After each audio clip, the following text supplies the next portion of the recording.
Hello friends, very good morning. ఇవాళ editorial start చేసే ముందు మనం రీసెంట్గా లాంచ్ చేసిన క్యాట్ ఇన్ఫినిటీ కోర్స్ గురించి ఒక చిన్న introduction. So CAT infinity, CAT అనేది మీకు తెలిసిందే. ఇండియాలో ప్రీమియర్ బీ స్కూల్స్ అయిన ఇండియన్ ఇన్స్టిట్యూట్స్ ఆఫ్ మేనేజ్మెంట్ ఐఐఎమ్స్లో అడ్మిషన్ కోసం కండక్ట్ చేయబడే test, common admission test, MBA entrance test కింద మీరు తీసుకోవచ్చు ప్రీమియం బీ స్కూల్స్లో ఎంబీఏ చేయడం కోసం. సో దీనికి ఫ్యాకల్టీ ఎవరంటే నేను and Krishna sir. And I got 99 percentile in CAT and Krishna sir got 99.5 percentile in CAT. నేను ఇంగ్లీష్ టీచ్ చేస్తాను వర్బల్, సార్ టీచర్స్ ఎల్ఆర్డిఐ, సార్ వచ్చేసి మీకు LR as well as DI, logical reasoning, data interpretation, దాంతోపాటు quant కూడా sir teach చేస్తారు. So arithmetic portion అంతా కూడా సారే టీచ్ చేస్తారు. అండ్ అలాంగ్ విత్ దిస్, అంటే మేము క్యాట్లో పర్సంటైల్ సాధించామన్నది ఒకటే పాయింట్ కాదు. మేము క్యాట్ రాసినది 2007-8 ప్రాంతంలో. తర్వాత విడిడ్ ఎంబీఎస్ కూడా మేము top colleges, MDI management development institute, ఇండియాలో ఇది 7th బెస్ట్ బీ స్కూల్. ఈ బీ స్కూల్లో ఇద్దరం కూడా ఎంబీఏ కలిసి కంప్లీట్ చేసాం. తర్వాత సార్ కృష్ణ సార్ ఐసిఐసిఐ బ్యాంక్లో పనిచేస్తున్నారు అండ్ నేను I worked in the corporate for another close to 10 years and quit and started ఎల్టెక్స్ classes. So there is a rich experience. Subject మ్యాటర్తో పాటు బీ స్కూల్ లైఫ్ గురించి మాకు అవగాహన ఉండింది. తర్వాత వచ్చే కార్పొరేట్ లైఫ్లో కూడా సార్ ఇంకా పనిచేస్తున్నారు, నేను 10 years పనిచేశాను. All this will come together and help you in your CAT preparation. And CAT ప్రిపరేషన్లో చాలామంది స్ట్రగుల్ అయ్యేది జీడిపిఏ దగ్గర కూడా. అంటే అలాంగ్ విత్ రిటర్న్ టెస్ట్ అనేది ప్రిపరేషన్ అనేది మనం కామన్గా చేసుకుంటాం. జీడిపిఏకి వెళ్ళేసరికి చాలామంది ఏం మాట్లాడాలో తెలియదు, ఎలా మాట్లాడాలో తెలియదు, చాలా స్ట్రగుల్ అవుతూ ఉంటారు. కారణం ఏంటంటే జనరల్ నాలెడ్జ్, ఎస్పెషల్లీ ఎకానమీకి సంబంధించిన పోర్షన్ పైన సరైన అవగాహన లేకపోవడం వల్ల. ఇన్ఫ్యాక్ట్ మేము ప్రిపేర్ అయ్యేటప్పుడు కూడా వీ ఫేస్డ్ సిమిలర్ ఇష్యూస్. అందుకనే when we decided to launch this, we have decided to have exclusive focus for GDPI right from the beginning. అంటే స్టార్టింగ్ నుంచే మీకు బర్నింగ్ ఇష్యూస్ పైన అవగాహన కల్పించడం, హిందూ ఎడిటోరియల్స్ ద్వారా వాటి మీద సబ్జెక్ట్ నాలెడ్జ్ బిల్డ్ చేయడం. ప్లస్ నేను యూపీఎస్సీ ఎకానమీ టీచ్ చేస్తాను యూపీఎస్సీ వాళ్ళకి. సో దాంట్లో కొన్ని ఇంపార్టెంట్ పోర్షన్స్ అనేవి క్యాట్ ఆస్పిరెంట్స్కి కూడా నేను అవైలబుల్గా పెడతాను. You can access that content along with your regular written test preparation. ఇలా వెళ్ళడం వల్ల ఇంటిగ్రేటెడ్ ప్రిపరేషన్ ఉంటుంది. And all this at just 15,000 rupees. ఇది కూడా మీరు 3 ఇన్స్టాల్మెంట్స్లో పే చేయొచ్చు. సో మంత్కి 5,000 చొప్పున మీరు పే చేయొచ్చు. And life time validity. So చాలామంది జాబ్ చేస్తూ క్యాట్ రాస్తూ ఉంటారు. సో ఒకసారి 2 సార్లు అని కాదు, మీరు ఎన్నిసార్లు అన్నా రాయండి. ఎయిమ్ ఫర్ ఐఎమ్స్లో సాధించడానికి ప్రయత్నం చేయండి. Even if it takes 3 attempts, we will stay with you. 2 attempts, we will stay with you. ఒక్క ఫీజుతోనే మీరు ఎన్నాళ్ళైనా ప్రిపేర్ కావచ్చు.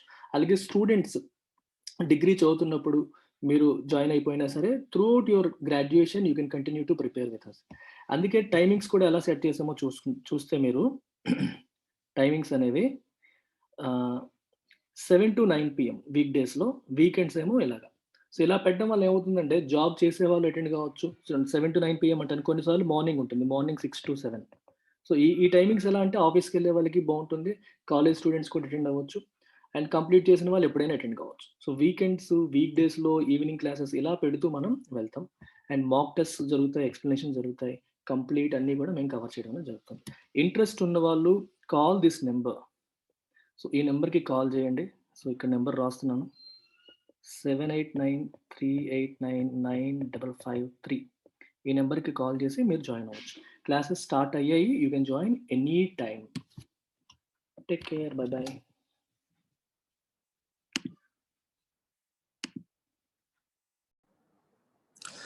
Hello friends, very good morning. So ఇవాళ ఎడిటోరియల్ స్టార్ట్ చేసే ముందు చిన్న అనౌన్స్మెంట్. మీరు యూపీఎస్సీ ప్రిపేర్ అవుతున్నా, బ్యాంక్ ఎగ్జామ్స్ ప్రిపేర్ అవుతున్నా, ఏబిపిఎస్సి, టీఎస్పిఎస్సి, గ్రూప్ 1, గ్రూప్ 2 లాంటి ఎగ్జామ్స్ ప్రిపేర్ అవుతున్నా, క్యాట్, జిఆర్ఈ, జీమాట్ లాంటి ఎగ్జామ్స్ ప్రిపేర్ అవుతున్నా సరే, ఏ ఎగ్జామ్స్ ప్రిపేర్ అవుతున్నా వాటికి సంబంధించిన రెస్పెక్టివ్ వాట్సాప్ గ్రూప్స్ యొక్క లింక్స్ ఈ ఎడిటోరియల్ యొక్క కామెంట్ సెక్షన్లో పేస్ట్ చేయబడి ఉంటాయి. So you click on the link and join hour institute run చేస్తున్న వాట్సాప్ గ్రూప్స్లోకి మీరు వస్తే దానికి సంబంధించిన కొన్ని డెమో క్లాసెస్ కానీ, కొంత యూస్ఫుల్ కంటెంట్ కానీ, ఎగ్జామ్ ఇన్ఫర్మేషన్ కానీ, ఇన్స్టిట్యూట్ ఆఫర్ చేస్తున్న కోర్సు వివరాలు కానీ అందులో చెప్పడం అనేది జరుగుతుంది. ఎవరైనా జాయిన్ అవ్వాలి అనుకునే వాళ్ళు కానీ, తెలుసుకోవాలనుకునే వాళ్ళు కానీ you can find out the details of the courses. So please click on the links and join the WhatsApp groups. So ఇవాళ ఎడిటోరియల్ స్టార్ట్ చేద్దామా మరి? సో టైటిల్ ఏం చెప్తోంది? Peaceful start.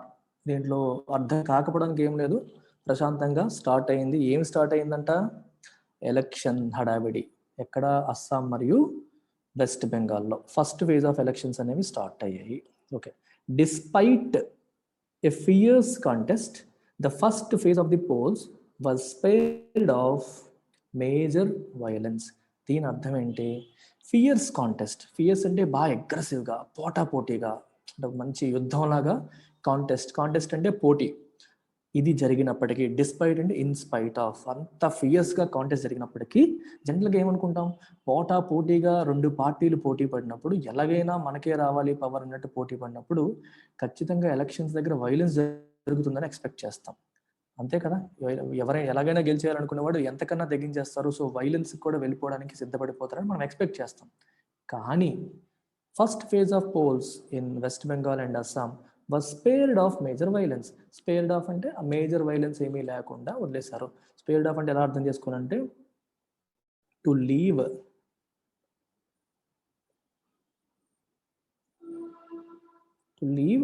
అన్ఇంజూర్డ్, అంటే ఎటువంటి హాని జరగకుండా పోల్స్ జరిగిపోయాయి. ఇంజురీ లేకుండా, హాని లేకుండా, హార్మ్లెస్గా పోల్స్ జరిగిపోయాయి అని అర్థం. డిస్పైట్ యొక్క యూసేజ్ని మీరు అర్థం చేసుకోవాలి. It indicates contrast. Whenever you see the word despite, it indicates what? Contrast. Contrast అంటే అర్థం ఏంటి? వైట్ షర్ట్ వేసాం అనుకోండి, పైన కింద బ్లాక్ ప్యాంట్ వేస్తాం. సో వైట్కి బ్లాక్ కాంట్రాస్ట్. అలాగే మంచికి చెడు కాంట్రాస్ట్, పాజిటివ్కి నెగిటివ్ కాంట్రాస్ట్. ఇప్పుడు డిస్పైట్ ఏ ఫియర్స్ కాంటెస్ట్ అంటే బాగా పోటీ పడి ఉన్న, ఒక అగ్రెసివ్గా పోటీ ఉంది అనుకోగానే న్యాచురల్ ఎక్స్పెక్టేషన్ ఏంటి? హింస జరిగే అవకాశం ఉంది, కొట్టేసుకుంటారు, ఎలాగైనా గెలిచేయాలనుకుంటారని న్యాచురల్ ఎక్స్పెక్టేషన్. దానికి కాంట్రరీగా జరిగింది, అంటే వైలెన్స్ లేకుండా జరిగింది కాబట్టి డిస్పైట్ అనే పదం వాడారు. డిస్పైట్ ప్లేస్లో మనం ఇంకా ఏ పదాలు వాడచ్చు? You can also use in spite of. Same meaning వస్తుంది. ఇంకొక పదం రీసెంట్గా మనం చాలాసార్లు చూస్తున్నాం, not with standing. Same meaning వస్తుంది, నాట్ విత్ స్టాండింగ్ అనే పదం. Not with standing A fierce contest అని చెప్పి కూడా రాయొచ్చు, సేమ్ మీనింగ్. ఇలాగే కాంట్రాస్ట్ ఇండికేట్ చేసే ఇంకొన్ని పదాలు ఉన్నాయి. But, at, right? But, at, however, but, at, although, though, even though. ఈ పదాలన్నీ కూడా కాంట్రాస్ట్ ఇండికేట్ చేస్తాయి. ఎప్పుడు మీరు ఎడిటోరియల్ చదివేటప్పుడు కానీ, ఆర్ట్స్ రీడింగ్ కాంప్రహెన్షన్ చదివేటప్పుడు కానీ, ఇక్కడ కనిపిస్తున్న పదాలు మీరు చూస్తే మైండ్కి ఇమీడియట్గా తట్టాల్సిందేంటి? కాంట్రాస్ట్ వస్తుంది. ఈ సెంటెన్స్కి నెక్స్ట్ సెంటెన్స్కి డైరెక్షన్ మారిపోతుంది అని అర్థం చేసుకోవాలి. For example, Suresh is a very good student. But అన్నాను, మనం ఏం ఎక్స్పెక్ట్ చేస్తాం? చాలా మంచి స్టూడెంట్. కానీ అన్నాం అంటే అతను ఏదో నెగిటివ్ చెప్పబోతున్నాం అనే కదా అర్థం. మంచి స్టూడెంట్ అని చెప్తూ కానీ అంటే ఏదో నెగిటివిటీ చెప్పాలనుకుంటున్నాము. అలాగే though Suresh is a very good student, Suresh మంచి స్టూడెంట్ అయినప్పటికీ again you are trying to say something negative. ఈ కాంట్రాస్ట్ని ఇవన్నీ కూడా ఇండికేట్ చేస్తాయి. So very very important. The first phase of polling in West Bengal and Assam on Saturday witnessed an impressive turnout. దీని అర్థం ఏంటి? సాటర్డే రోజు జరిగిన ఫస్ట్ ఫేజ్ ఆఫ్ పోలింగ్ ఎక్కడ? వెస్ట్ బెంగాల్ మరియు అస్సాంలో జరిగిన ఈ పోలింగ్ విట్నెస్డ్ అంటే అర్థం ఏంటి? ఎక్స్పీరియన్స్డ్. మీకు చాలాసార్లు చెప్తాను, I witnessed an accident while I was coming to office. నేను ఆఫీస్కి వస్తున్నప్పుడు ఒక యాక్సిడెంట్ని చూశాను, ఎక్స్పీరియన్స్ చేశాను, నా కళ్ళతో నేను చూశాను. విట్నెస్ని ఇక్కడ ఎలా వాడారు? వెర్బ్గా వాడారు. దేన్ని ఎక్స్పీరియన్స్ చేసేవి? అండ్ ఇంప్రెసివ్ టర్న్అవుట్ అంటే అర్థం ఏంటి? ఎక్కువ మంది బయటికి వచ్చి ఓటు వేయడం. ఒక ఎలక్షన్లో టర్న్అవుట్ బాగుంది అంటే అర్థం ఏంటి? More number of people have come out and voted అని అర్థం. ఇంప్రెసివ్గా ఎక్కువ మంది వచ్చి ఓటు వేశారు అని అర్థం. ఇన్ సమ్ కాన్స్టిట్యుయెన్సీస్, కొన్ని నియోజకవర్గాల్లో the turnout was well above 80%. 80% పైన ప్రజలు ఓటు వేయడానికి వచ్చారు.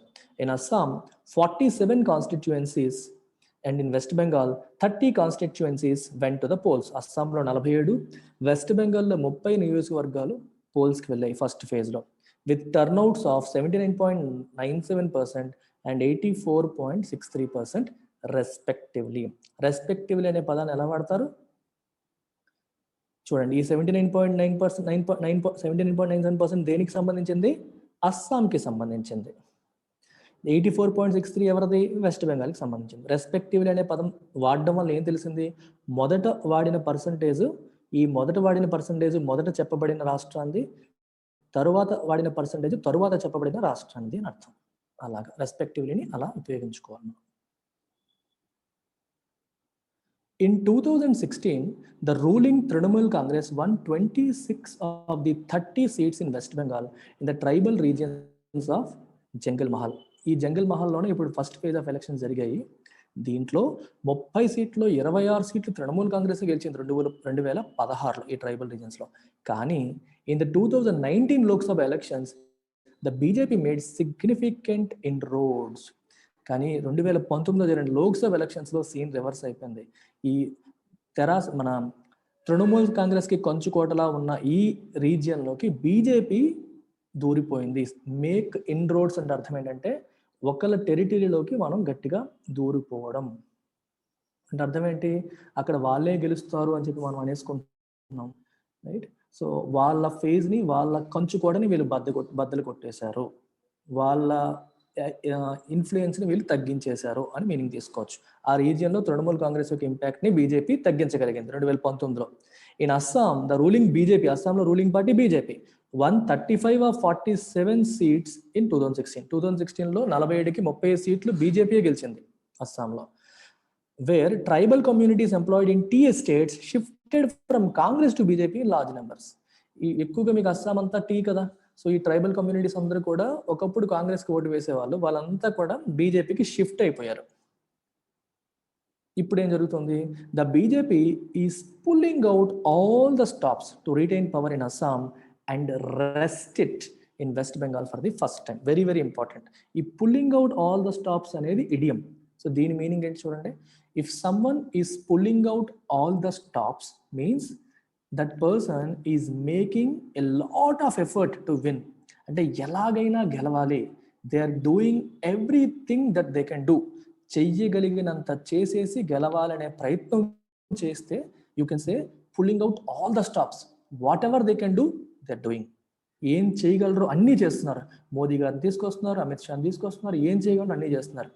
అస్సాంలో తన పవర్ని నిలబెట్టుకోవడానికి, మరియు రిటైన్ అంటే ఉన్నది కాపాడుకోవడం, మరియు rest it in West Bengal. Rest అంటే పుల్ అవే, వేరే వాళ్ళ దగ్గర నుంచి లాగేసుకోవడం. పవర్ ఎవరి దగ్గర ఉంది? వెస్ట్ బెంగాల్లో తృణమూల్ కాంగ్రెస్ చేతిలో నుంచి లాగేసుకోవడానికి కూడా ప్రయత్నం చేస్తోంది BJP. It is putting in great effort, doing everything that it can do. The fierce nature of the contest in West Bengal is far too evident. But still, చూసారా ఇందాక ఏం చెప్పాను మీకు, బట్ అనేది ఎలా వాడతాం? కాంట్రాస్ట్ ఇండికేట్ చేయండి. But still ప్లేస్లో you can also use yet. Yet is more powerful than but. Yet అంటే but still, yet there was no major violence in the first phase. Fierce అంటే అర్థం ఏంటి? Aggressive nature of the contest అంటే పోటీ is in West Bengal is far too evident. Evident అని అర్థం ఏంటి? Obvious, easily seen, you can clearly see it. ఎందుకంటే ఒకళ్ళపైన ఒకళ్ళు మాటల బాణాలు వేసుకుంటూ ఉంటారు. నరేంద్ర మోదీ గారిని మన మమతా బెనర్జీ ఏమాత్రం రెస్పెక్ట్ ఇవ్వకుండా మాట్లాడుతుంటారు, తీసి పారేస్తూ ఉంటారు. ఇక్కడ అమిత్ షా వచ్చేసి దీనిపైన కూడా అలాంటి కామెంట్సే చేస్తారు. చాలా వేడిగా మాటల తోటాలు పేలుతూ ఉంటాయి. వెస్ట్ బెంగాల్లో చూస్తున్నాం. అందుకే it is far too evident. Evident అంటే we can clearly see it, it is obvious. మరి అంత వేడిగా జరుగుతున్నప్పుడు మనం ఏం ఎక్స్పెక్ట్ చేస్తాం? పెద్ద యుద్ధాలు జరిగిపోతాయేమో, వైలెన్స్ జరిగిపోతుందేమో ఎక్స్పెక్ట్ చేస్తాం. కానీ but still there was no major violence. Have you observe the contrast observe చేశారా? నో మేజర్ వైలెన్స్ ఇది ఫస్ట్ ఫేజ్లో అసలు వైలెన్సే పెద్దగా జరగలేదు. The BJP has complained of violence by the TMC, while the latter has complained of partisanship by the Election Commission. BJP ఏమంది? తృణమూల్ కాంగ్రెస్ వాళ్ళు హింసాత్మక సంఘటనలకి పూనుకున్నారు, వైలెన్స్ చేశారని చెప్పి వాళ్ళు కంప్లైంట్ చేశారు. వైల్ ద లేటర్, ఇక్కడ లేటర్ అంటే ఎవరు? మళ్ళీ చూడండి, ఇక్కడ ద లేటర్ అన్నారు కదా, ఆ ముందు సెంటెన్స్లో ఇద్దరు గురించి మాట్లాడాం. ఒకటేమో టీఎంసీ, ఇంకొకటేమో బీజేపీ. ఇలా ఇద్దరు గురించి మాట్లాడినప్పుడు ద లేటర్ అన్నారనుకోండి, తరువాత చెప్పబడింది అని అర్థం. ద బీజేపీయా ద టీఎంసీయా? ద టీఎంసీ తర్వాత చెప్పబడింది. బీజేపీని రిఫర్ చేయాలంటే ఏం రాస్తారు? The former, FORMER, the former అని రాస్తారు. ఇది LATER లెటర్ కాదు, అది తరువాత అనే మీనింగ్. ఇది LATTER. BJP okay. Trinamool Congress ఏమైనా కంప్లైంట్ చేసింది? పార్టిసన్షిప్. పార్టిసన్షిప్ అంటే అర్థం ఏంటి? Favourable to one party. సింపుల్గా చెప్పాలంటే బయాస్. బయాస్ అంటే పక్షపాతం, పక్షపాత ధోరణితో ప్రవర్తించింది ఎవరు? Election commission.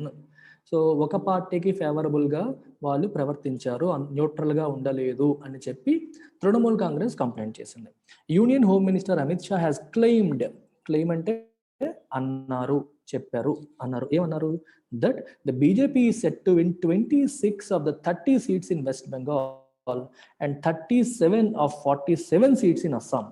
ఆయన ఏమన్నారు? 30 సీట్లకి ఎలక్షన్ జరిగితే ఫస్ట్ ఫేజ్లో 26 మాకే వచ్చేస్తాయి, అక్కడ 47కి ఎలక్షన్ జరిగితే 37 మాకే వచ్చేస్తాయని చెప్పి అమిత్ షా అన్నారు. The TMC has ridiculed the claim. ఆయన అన్న మాటని టీఎంసీ మాక్ చేసింది. మాక్ అంటే, మాక్ అన్న రిడిక్యూల్ అన్న అర్థం ఏంటి? కామన్, ఎద్దేవా చేసింది అంటారు తెలుగులో. అంటే అది ఏదో వాగుతుంటాడులే, అంత సీన్ లేదు అక్కడ అని మనం కొట్టి పారేస్తాం చూడండి, అది దాన్నే మాక్ అంటాం. టు మేక్, దానికి ఒక కామెడీ లాగా తీసి పారేయడం, అంత సీన్ లేదు అక్కడ, ఏదో వాగుతున్నారు అన్నట్టుగా కొట్టి పారేసింది, ఎద్దేవా చేసింది, ఎగతాళి చేసింది. సింపుల్గా చెప్పాలంటే ఎగతాళి చేసింది ఆ క్లెయిమ్, ఆ మాటల్ని. బీజేపీకి అంత సీన్ లేదు అని చెప్పి వీళ్ళు అన్నారు. బేసికల్గా మీరు చాలాసార్లు ఎలక్షన్ జరుగుతున్నప్పుడు మొత్తం మాకే వచ్చేస్తాయని వీళ్ళు అంటారు, వాళ్ళు అంటారు. నేను చిన్నప్పుడు నాకు డౌట్ వచ్చేది, అంత క్యాలిక్యులేషన్ అలా తెలిసిపోతాయి కదా ఎలక్షన్స్ అప్పుడు, 3 తెలిసిపోతుంది కదా మనకి, పడుతున్నాయో పడట్లేదు, మరీ తెలియనంతగా ఉండదు కదా, అలా ఎలా చెప్పేస్తారు? అన్ని సీట్లు మాకే వచ్చేస్తాయని వీళ్ళు అంటారు, అన్ని సీట్లు మాకే వచ్చేస్తాయని వాళ్ళు అంటారు, చాలా కన్ఫ్యూజ్ అయిపోయేవాడిని. తర్వాత నాకు అర్థమైంది, అది వాళ్ళ యాక్చువల్ కాన్ఫిడెన్స్ కాదు, నెక్స్ట్ ఫేజ్ ఎలక్షన్స్కి ఓటర్ని ఇన్ఫ్లుయెన్స్ చేయడం కోసం అలా చెప్తారు. ఇప్పుడు చూడండి, ఫేజ్ 1లో అందరూ బీజేపీ వైపే ఉండిపోయారు అని బీజేపీ అన్నప్పుడు తృణమూల్ కాంగ్రెస్ సైలెంట్గా ఉండిపోయింది అనుకోండి, ఫేజ్ 2కి ఓటు వేసే వాళ్ళు మొత్తం బీజేపీకి వెళ్ళినట్టు ఉంటుంది, ఇప్పుడు నేను తృణమూల్ చేస్తే నా ఓటు వేస్ట్ అయిపోతుంది అనే ఆలోచనతో మిగిలిన వాళ్ళు కూడా బీజేపీ వైపు షిఫ్ట్ అయిపోతారు నెక్స్ట్ ఫేజ్లకి. ఆ ఇన్ఫ్లుయెన్స్ అయ్యే అవకాశం ఉంటుంది. అందుకని ఎవరికి వాళ్ళు మేకపోతు గాంభీర్యం చూపిస్తారు. లోపల భయంగా ఉంటుంది, మనకు పడిందా వాళ్ళకి పడిందని, బయటికి మాత్రం మొత్తం మాదే, వేవంతా మాదే అని చెప్పి అందరూ చెప్తూ ఉంటారు. In Assam, the Congress has claimed to have made major gains in the first phase. అస్సాంలో బీజేపీకి కాంగ్రెస్కి పోటీ. కాంగ్రెస్ ఏమంటుంది? మేము చాలా గెయిన్స్ని మేము సాధించగలిగాము ఫస్ట్ ఫేజ్లో అని చెప్పి కాంగ్రెస్ అంటుంది. The claims and counter claims can only be read as signalling for supporters and rivals alike by each side. మీకు చెప్పాను ఆల్రెడీ, సిగ్నలింగ్ అది, it is only used as a signal to the supporters and rivals. ఈ మాట్లాడడం, వాళ్ళు చెప్పిన దానికి counter claim చేయడం, ఇవన్నీ కూడా సపోర్టర్స్కి మరియు రైవల్స్కి ఒక సిగ్నల్స్, ఒక ఇండికేటర్స్ లాగా మాత్రమే ఉపయోగపడతాయి, అంతేగాని అవి నిజాలని కాదు, అది వాళ్ళు ఏదో పెద్ద రీసెర్చ్ చేసి కనుక్కున్నది కూడా కాదు. రైవల్స్కి భయం కలిగిస్తే, అమ్మో మన అపోజిషన్ వాళ్ళకి ఇన్ని వచ్చేస్తాయా, సపోర్టర్స్కి కాన్ఫిడెన్స్ వస్తుంది, మనం స్ట్రాంగ్గానే ఉన్నామని. ఇలా సిగ్నల్ చేయడానికి కోసం చేసే క్లెయిమ్స్, కౌంటర్ క్లెయిమ్స్ ఇవన్నీ. But there are certain trends notable as the campaign for the second phase on April 1 peaks. కొన్ని ట్రెండ్స్ మాత్రం కనిపిస్తాయి. అంటే వీళ్ళు ఇలాగా ఈ అబద్ధపు క్లెయిమ్స్, కౌంటర్ క్లెయిమ్స్ చేసినప్పటికీ ఇంకోవైపు కొన్ని ట్రెండ్స్ అయితే కనిపిస్తాయి, కొన్న సెకండ్ ఫేజ్ వచ్చేసరికి కనిపిస్తాయి అంటున్నారు. ఎందుకంటే బయట న్యూట్రల్గా ఉండే వాళ్ళు ఈ సర్వేలు చేస్తారు చూడండి, వాళ్ళకి తెలుస్తుంది, ఈ పార్టీ వాళ్ళు కాకుండా ఈ పార్టీ వాళ్ళు చెప్పేది మనం నమ్మలేం. Elections are being held in 8 phases in West Bengal and 3 phases in Assam.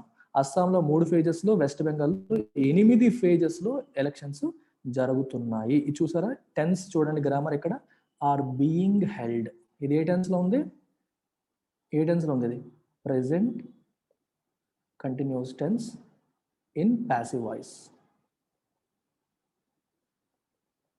Okay, are being held passive వాయిస్లో మీకు బీ ఫామ్ తర్వాత V3 వస్తుంది. ఇక్కడ కంటిన్యూస్ టెన్స్ ప్యాసివ్ వాయిస్ వచ్చినప్పుడు ఎలాగనమాట, ఆర్ బీయింగ్ హెల్డ్ అనేది V3. The BJP in Assam is not as defensive as the TMC is in West Bengal. ఇప్పుడు ruling party మనకి west బెంగాల్లో తృణమూల్ కాంగ్రెస్ రూలింగ్ పార్టీ అయినది డిఫెన్సివ్గా ఉంది, అంటే అగ్రెసివ్గా, అంటే వాళ్ళే ఖచ్చితంగా గెలిచేస్తారనే పరిస్థితి లేవు. బీజేపీ వాళ్ళని బాగా వెనక్కి నెట్టేసింది. సో మనం గెలుస్తామా గెలవనే టెన్షన్ బీజేపీ కన్నా తృణమూల్ కాంగ్రెస్కి ఎక్కువగా ఉంది. ఇక తృణమూల్ కాంగ్రెస్ గత 2 టర్మ్స్ నుంచి అధికారంలో ఉంది. మమతా బెనర్జీకి లోకల్ ఒక బ్రాండ్ నేమ్ ఉంది, ఒక పెద్ద లీడర్ ఆవిడ. సో ఆవిడికి కోల్పోయేది ఎక్కువ.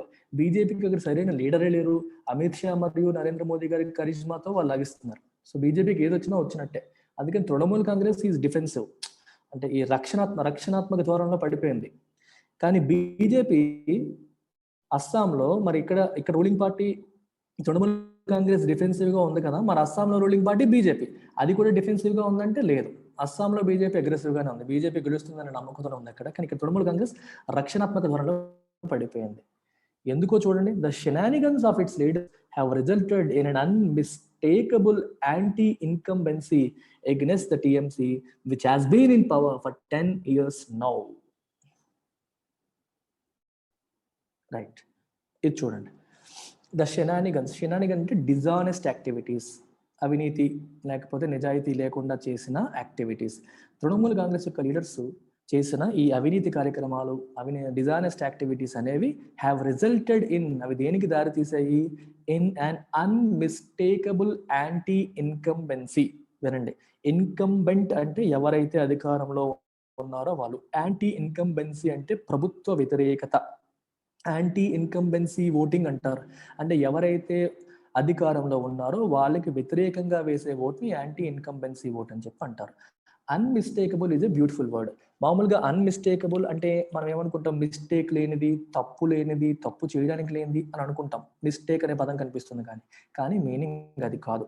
అన్మిస్టేకబుల్ యొక్క మీనింగ్ ఏంటో తెలుసా? Distinctive. What is the meaning of distinctive? Something that is clearly recognisable. ఈజీగా మనం గుర్తించదగింది, రికగ్నైజ్ చేయగలిగిన దాన్ని మనం డిస్టింక్టివ్ అంటాం. అన్మిస్టేకబుల్ అంటే ఇది దీన్ని చూసి ఇంకో దాంతో కన్ఫ్యూజ్ అయిపోవడం. ఇప్పుడు ఒక వ్యక్తిని చూసి ఇంకో వ్యక్తి అని అనుకోవడం అంటే ఏమనుకుంటున్నాం మనం?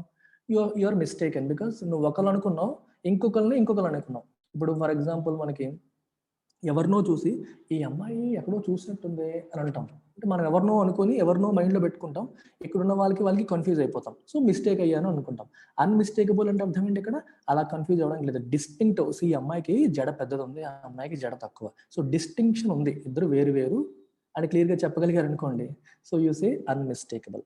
మీకు సింపుల్ ఎగ్జాంపుల్ చెప్తాను. ఇక్కడ అన్మిస్టేకబుల్ యాంటీ ఇన్కంబెన్సీ అంటే క్లియర్ ఇన్కంబెన్సీ, యాంటీ ఇన్కంబెన్సీ, ప్రభుత్వ వ్యతిరేక వేవ్ అనేది క్రిస్టల్ క్లియర్ గా కనిపిస్తుంది, రికగ్నైజబుల్ గా కనిపిస్తుంది.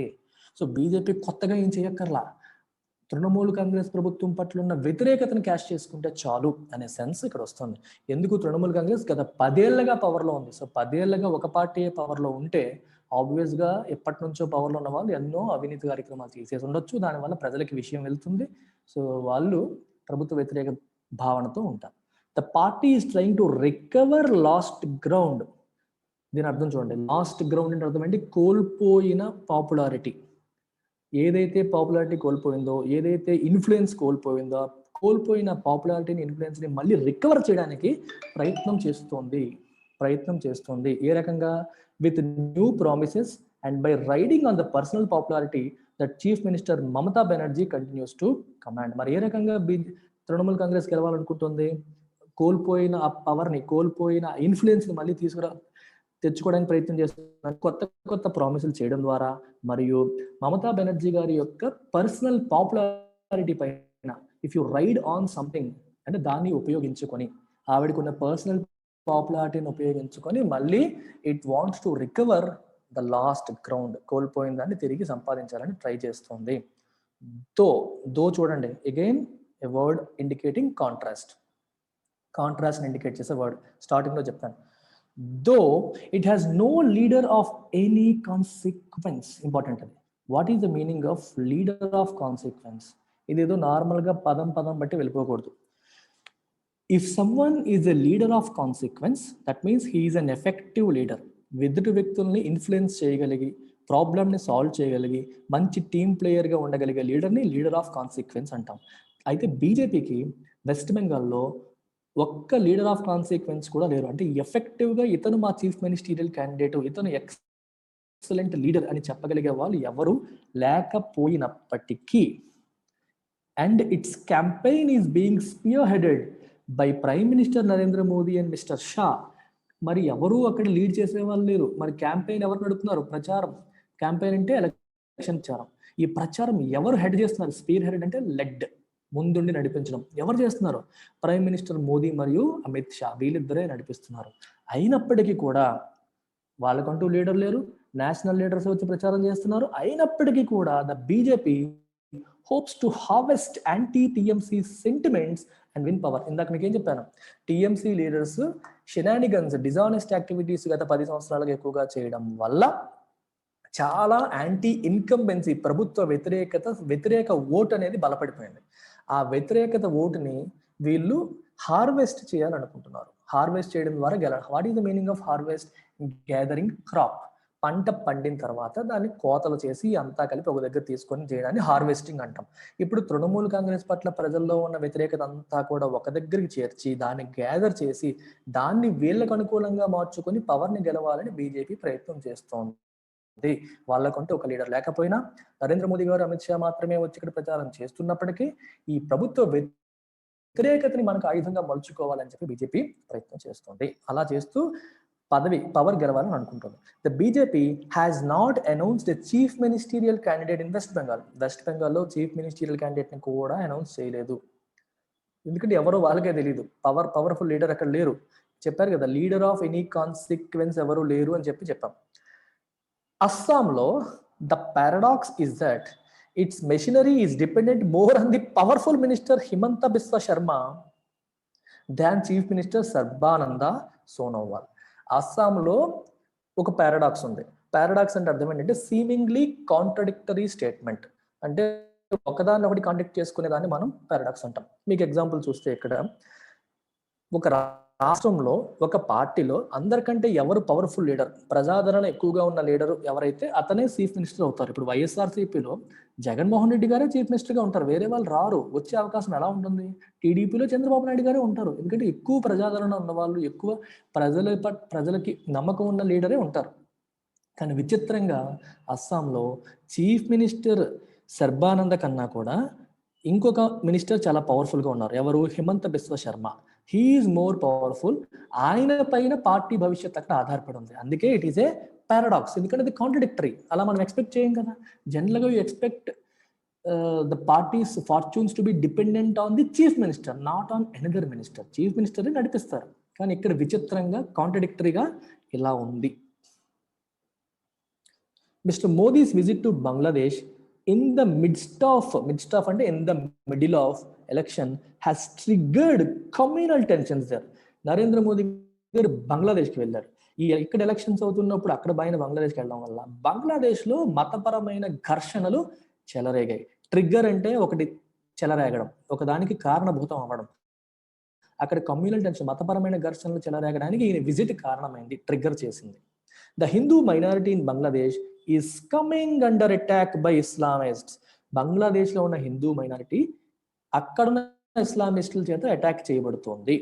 Is coming under the attack by Islamists. ఎందుకంటే మా ముస్లిమ్స్ని మీ హిందూ దేశంలో ఎలా చేస్తున్నారు అలా చేస్తున్నారు వాళ్ళు ఏదో అనుకుని అక్కడున్న హిందూస్ని అక్కడున్న ఇస్లామిస్టులు వాళ్ళు అటాక్ చేయాలని అనుకుంటున్నారు. ఆ సిచ్యువేషన్ కనిపిస్తుంది. And the ripple effects of this will be felt in the next phase in both states. అక్కడ కమ్యూనల్ టెన్షన్స్ యొక్క రిపుల్ ఎఫెక్ట్స్ ఎలక్షన్స్లో నెక్స్ట్ ఫేజ్లో కనబడబోతుంది. ఫర్ ఎగ్జాంపుల్, ఇప్పుడు మోదీ గారు బంగ్లాదేశ్ వెళ్ళారు. అక్కడ హిందూ కమ్యూనిటీ పైన ముస్లిమ్స్ దాడి చేశారు అనుకోండి. అదేం చేస్తుంది? మనకి నెక్స్ట్ ఎలక్షన్స్లో ఏమవుతుంది? ఇక్కడ ఉన్న ముస్లిమ్స్ పైన వ్యతిరేకత వచ్చేస్తుంది. సో హిందువులంతా కలిపి బీజేపీకి ఓటేసేస్తారు. దాని యొక్క రిపుల్ ఎఫెక్ట్ ఇక్కడ ఈ రకంగా వచ్చే అవకాశం ఉంది. రిపుల్ అంటే అర్థం ఏంటి? మీరు ఒక చెరువు గట్టు పైన కూర్చొని ఒక రాయి వేసారనుకోండి, చెరువులో దూరం నుంచి విసిరారనుకోండి. ఆ రాయి వేసినప్పుడు ఏమవుతుంది చెప్పండి? రాయి ఎక్కడ పడుతుందో అక్కడ వేవ్ వస్తుంది. ఆ వేవ్ అక్కడతో ఆగుతుందా? ఒక సర్కిల్ లాగా ఇక్కడ రాయి వేస్తే మనం గుర్తుంచుకోండి, నేను చెప్పిన విజువలైజ్ చేసుకోండి. ఇక్కడ రాయి వేశారు, కానీ వేవ్ ఇలాగా ఇలాగా ఇలాగ ఇలాగ మొత్తం స్ప్రెడ్ అవుతుందా లేదా? వేవ్ అలాగలా వేసింది ఇక్కడే, కానీ దాని ప్రకంపనలు ఎలా వస్తూ ఉంటాయి. వాటిని రిపుల్స్ అంటాం మనం. అంటే ఒక చోట జరిగే పరిణామం యొక్క ఇంపాక్ట్ దాని పక్కనో ఇంకో పక్కనో ఇంకొంచెం దూరమో ఫీల్ అయితే దాన్ని రిపుల్ ఎఫెక్ట్ అంటారు. ఇప్పుడు బంగ్లాదేశ్లో జరిగిన ఇన్సిడెంట్ యొక్క రిపుల్ ఎఫెక్ట్ అస్సాం మరియు వెస్ట్ బెంగాల్లో వీఆర్ అబౌట్ టు ఫీల్ అని చెప్పి దీని ఉద్దేశం. The election commission might need to step in. So election commission step in అవ్వాల్సిన అవసరం రావచ్చు, ఎంటర్ అవ్వాల్సిన అవసరం రావచ్చు అని దీని యొక్క అర్థం. That's it. Take care. By by.